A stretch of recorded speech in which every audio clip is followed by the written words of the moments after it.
आज हम लोग मैकेनिज्म ऑफ एंजाइम एक्शन में कुछ जो बचा हुआ पार्ट था उसका अध्ययन करेंगे। पिछले वीडियो में हम लोग देखे थे कि कैसे एंजाइम्स एक्टिवेशन एनर्जी को कम करता है और अभिक्रिया के दर या रिएक्शन रेट को बढ़ा देता है।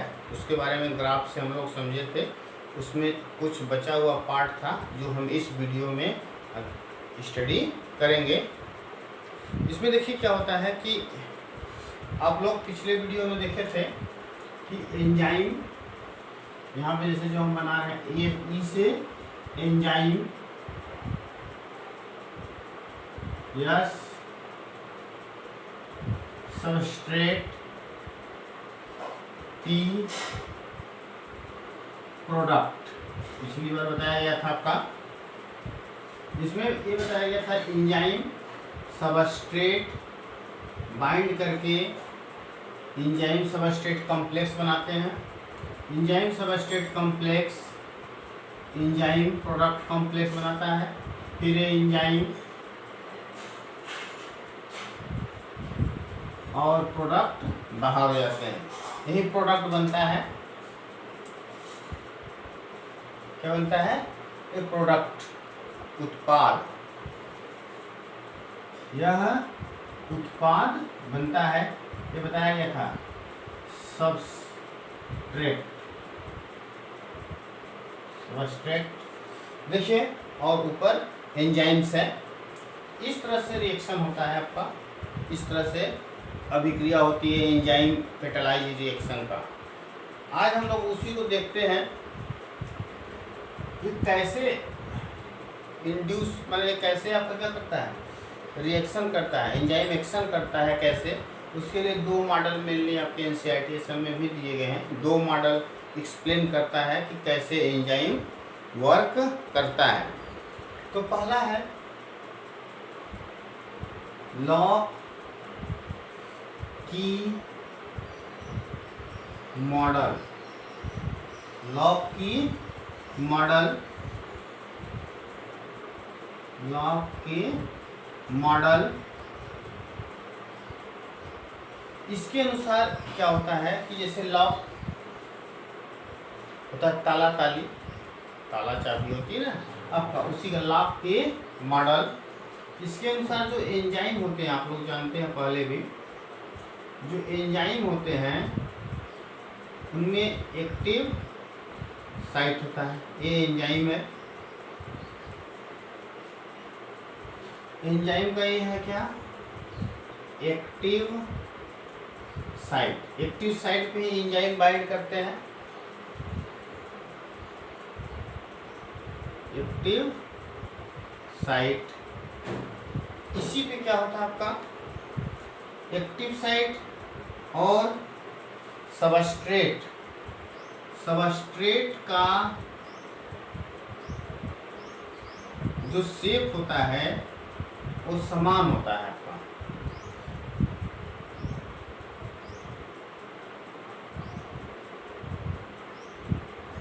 इस तरह से मतलब ये आपका क्या है, सबस्ट्रेट। ये सबस्ट्रेट है,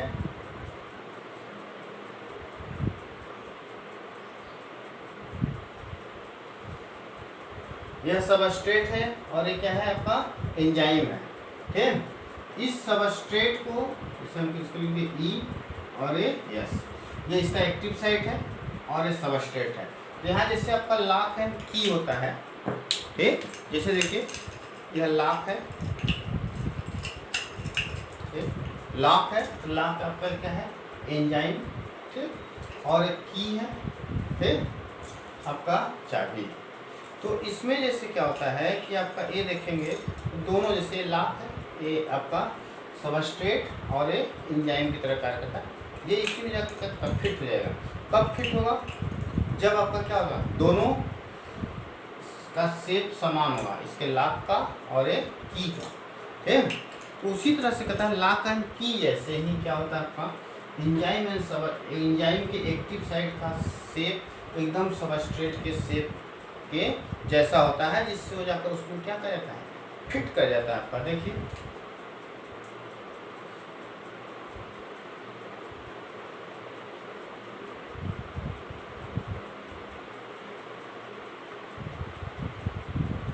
तरह से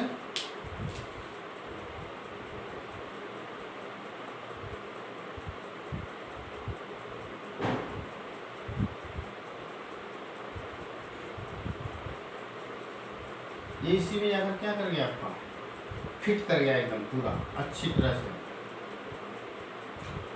तो ये बना क्या लिया, एंजाइम सबस्ट्रेट कॉम्प्लेक्स बन गया। ये लॉक एंड की मॉडल के अनुसार इस तरह से आपका एंजाइम एंड सबस्ट्रेट बाइंड करते हैं। इस मॉडल को दिया था आपका एमिल फिशर नामक साइंटिस्ट ने। एमिल फिशर नामक साइंटिस्ट ने क्या दिया आपका, लॉक एंड की मॉडल दिया था आपका। देखिए सेकेंड मॉडल हम लोग देखते हैं।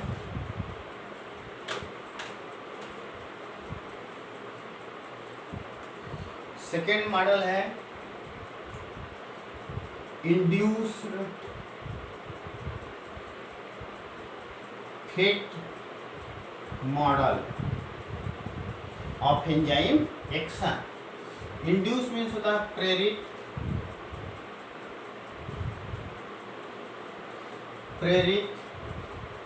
इंड्यूस फेट मॉडल, मैंने प्रेरित फिट मॉडल होता है। इसमें क्या होता है कि जैसे आप दास्ताना देखे होंगे, ठीक, जो आपका हाथ में पहनते हैं, तो दास्ताने का शेप पहले अलग होता है। जब उसमें हाथ डाल देते हैं तो दास्ताने का जो शेप होता है वो एकदम हाथ के जैसा हो जाता है उसका। इंड्यूस फिट मॉडल में क्या होता है, यही होता है, यहाँ पे एक्टिव साइट का जो आकार होता है, जहाँ पे सबस्ट्रेट बाइंड करेगा, उसका आकार और सबस्ट्रेट का आकार अलग होते हैं।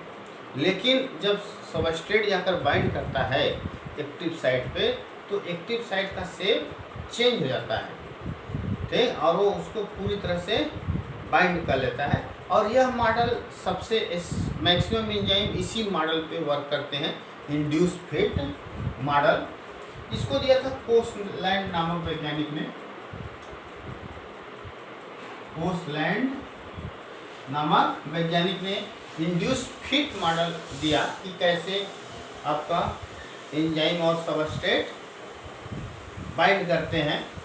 इसमें जैसे देखिए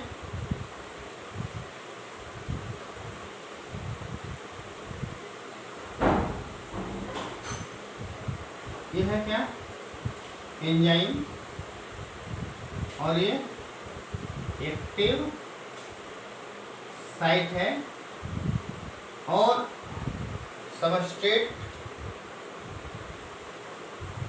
इस तरह से, यह सबस्ट्रेट देखिए इसमें क्या होगा आपका, अब फिर यह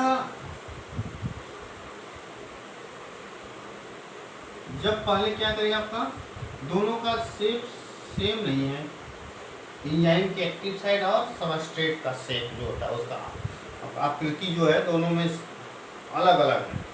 ये सबस्ट्रेट जाकर यहाँ पे क्या करेगा, बाइंड करेगा, ठीक, सबस्ट्रेट एंजाइम। फिर क्या होगा आपका, इसका शेप चेंज हो जाएगा जैसे ही बाइंड करेगा, एक्टिव साइट का शेप सबस्ट्रेट के अनुसार चेंज हो जाएगा आपका इस तरह से, और इसी में क्या कर जाएगा आपका, फिट कर जाएगा। ये induce fit model, induce fit model है जिसको कोसलैंड ने दिया था। इसका यहाँ पर मैं बताया ना कि जैसे ग्लव्स जो होते हैं हाथ में पहनने वाले, उसका शेप पहले अलग होगा, लेकिन जैसे ही उसमें हम क्या करते हैं, आपका हाथ का पंजा डालते हैं, उसका शेप क्या हो जाता है, आपका चेंज हो जाता है। तो ये इंड्यूस फिट मॉडल है। तो ये था आपका मैकेनिज्म ऑफ एंजाइम एक्शन। अब हम थोड़ा सा देखते हैं प्रॉपर्टीज ऑफ एंजाइम।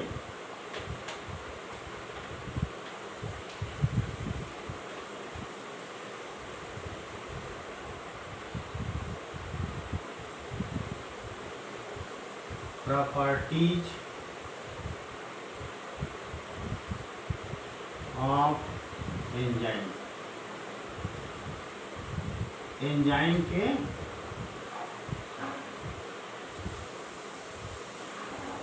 गुण। एंजाइम के गुण क्या है आपका? पहला तो सबसे है कि ये प्रोटीन के बने होते हैं। सभी एंजाइम आपका इसका नेचर क्या होता है? प्रोटीन के बने होते हैं। सभी एंजाइम किसके बने होते हैं? प्रोटीन के। आप लिखा जाता है ऑल एंजाइम्स और प्रोटीन। सभी एंजाइम प्रोटीन होते हैं एक्सेप्ट राइबोजाइम। राइबोजाइम को छोड़ करके सभी एंजाइम प्रोटीन होते हैं। राइबोजाइम जो होता है आरएनए का बना होता है, न्यूक्लिक एसिड का बना होता है, ठीक। जबकि सभी एंजाइम्स क्या होते हैं? प्रोटीन होते हैं। सुमनर ने बताया भी था, पहले भी वीडियो में हम लोग किए हैं। मतलब प्रोटीन होते हैं एंजाइम्स, ठीक है।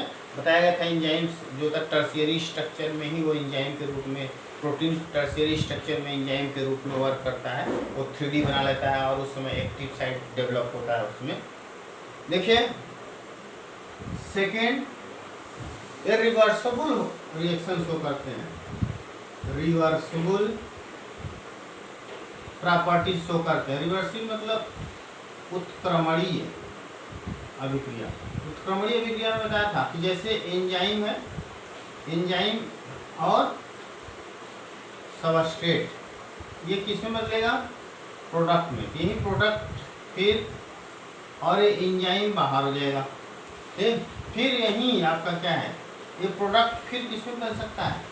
एंजाइम और सबस्ट्रेट में, एंजाइम और सबस्ट्रेट में। तो हम कह सकते हैं कि जैसे यहाँ पे अगर आपको दिक्कत हो तो जैसे एंजाइम लग रहा है, सबस्ट्रेट को प्रोडक्ट में बदला, यही प्रोडक्ट फिर सबस्ट्रेट में भी बदल जाएगा आपका, ठीक। फिर रिवर्सिबल होता है, उत्क्रमणीय होता है। फिर थर्ड, आप ये देख रहे हैं कि एंजाइम भाग नहीं लेता है। जो भी एंजाइम कैटालाइज रिएक्शन है उसमें एंजाइम बस रिएक्शन के रेट को बढ़ाता है, बल्कि उसमें प्रोडक्ट बनाने, उत्पाद बनाने में उसका कोई सहयोग, माने वो भाग लेता नहीं है। माने एंजाइम उत्पाद प्रोडक्ट बनाने में भाग नहीं लेता। केवल वो क्या करता है कि रिएक्शन के रेट को मतलब अभिक्रिया की दर को बढ़ा देता है। फोर्थ, जैसे ये तो हो गया आपका बढ़ा देता है। एक कोलाइड नेचर के भी होते हैं, कोलाइड होते हैं, जैसे आपका पढ़े होंगे सस्पेंशन, निलंबन और विलयन के बीच में आपका एक बनता है कोलाइड नेचर के होते हैं। कोलाइड ये नेचर के होते हैं कौन? एंजाइम्स, ठीक। और ये टेम्परेचर, ताप तथा पीएच से संवेदनशील होते हैं। संवेदनशील माने सेंसिटिव होते हैं टेम्परेचर से एंजाइम। इसीलिए जानते हैं ज़्यादा टेम्परेचर से 40 डिग्री सेल्सियस के बाद एंजाइम मेनली इनएक्टिव होने लगते हैं, क्योंकि उसका जो 3D होता है, जो उसमें वीक फोर्सेज होते हैं, पढ़े हैं आप, वो कमज़ोर होने लगते हैं। तो अपना वो 3D शेप है सब आपका क्या करता है? आपका लूज करने लगता है आपका। और पीएच से भी, चूँकि इसके एक्टिव साइट्स ये सब डिस्टर्ब होते हैं पीएच आपका चेंज होने से, इसीलिए आपका कहते हैं टेम्परेचर और पीएच से संवेदनशील होते हैं। और लेकिन उसी में लिखता है कि कुछ एंजाइम थर्मोस्टेबल होते हैं। थर्मोस्टेबल मतलब ज़्यादा टेम्परेचर पर भी कुछ एंजाइम काम करते हैं, कुछ एंजाइम थर्मोस्टेबल होते हैं। जैसे आप देखें टैक पॉलीमरेज, यह जो होता है 94 डिग्री सेल्सियस पे वर्क करता है, जबकि नॉर्मल अगर देखा जाए तो 40 डिग्री के बाद एंजाइम वर्क नहीं करते हैं, ज़्यादा इनएक्टिव होने लगते हैं, लेकिन ये 94 सेल्सियस पे भी वर्क करता है। थर्मोस्टेबल, जैसे कुछ बैक्टीरिया में पाए जाते हैं जो थर्मोफाइल आपका बैक्टीरिया होते हैं जो हाई टेम्परेचर पे ग्रो करते हैं, उनमें एंजाइम जो होते हैं स्टेबल होते हैं, थर्मोस्टेबल होते हैं, माने टेम्परेचर ज़्यादा टेम्परेचर पे भी वो डिस्ट्रॉय नहीं होते हैं आपका। ये टैग पॉलीमरेज ये हो गया आपका है थर्मो स्टेबल के बारे में बताया गया। इसका यूज होता है पीसीआर साइकिल में, पॉलीमरेज चेन रिएक्शन में, आगे हम लोग पढ़ेंगे 12th क्लास में। ये सब आपका एंजाइम के गुण हैं, प्रॉपर्टीज हैं, ठीक, ये सब आप लोग नोट्स कर लीजिएगा और पढ़ लीजिएगा। ओके।